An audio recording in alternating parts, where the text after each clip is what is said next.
days of streaming, the deal felt refreshingly simple. You paid your monthly subscription fee, and in return, you got a closed ecosystem.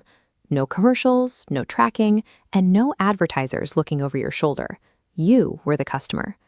Netflix leadership maintained this exact narrative for years. In 2020, co-founder Reed Hastings explicitly told investors that the company avoided the advertising controversies plaguing other tech giants, stating plainly, "We don't collect anything." But behind the scenes, the company was quietly fighting a global wave of regulatory fines and explosive lawsuits detailing exactly what they were collecting. The act of watching a movie wasn't a private transaction. Those hours spent on the platform were starting to look like raw fuel for a much larger operation running in the background. The depth of that monitoring surfaced in 2024, when a class action lawsuit unsealed documents revealing a nearly decade-long relationship between Netflix and Meta.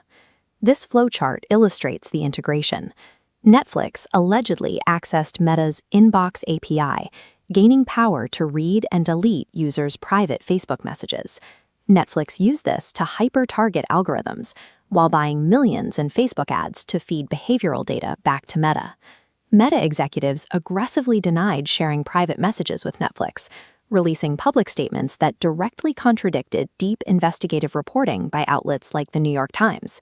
When hundreds of millions of ad dollars are on the table, standard user privacy boundaries are easily bypassed through custom API integrations.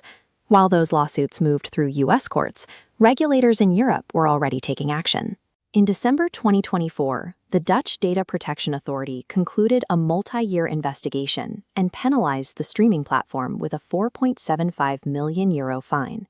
The regulators found clear violations of the General Data Protection Regulation, or GDPR. Netflix had deliberately maintained vague privacy policies. If a user tried to read the terms, it was impossible to determine exactly which third parties were receiving their personal data, or how it was being transferred internationally. The Dutch DPA concluded that these lack of disclosures weren't mere oversight. By keeping users in the dark about how their data was being shared, the platform could maintain these lucrative partnerships without public pushback.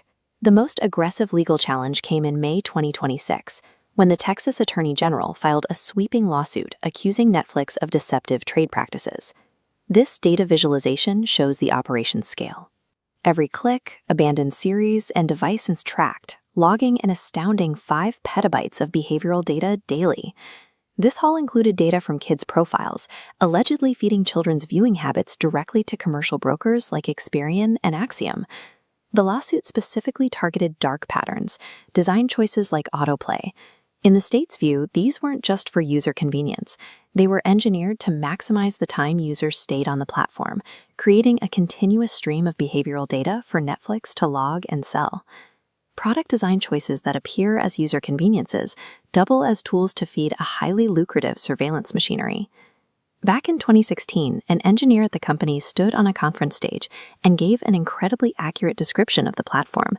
He called Netflix a logging company that occasionally streams movies. 6 years later, in 2022, the company rolled out its first ad-supported subscription tier. They did not build this capability overnight. They were bringing a robust advertising and data brokering infrastructure out of the shadows and into public view. Handing over a monthly fee to a tech giant does not guarantee a private viewing experience. Every interaction, from a midnight pause to an autoplayed episode, is logged, packaged, and monetized. A fully closed, private ecosystem on the modern internet simply does not exist.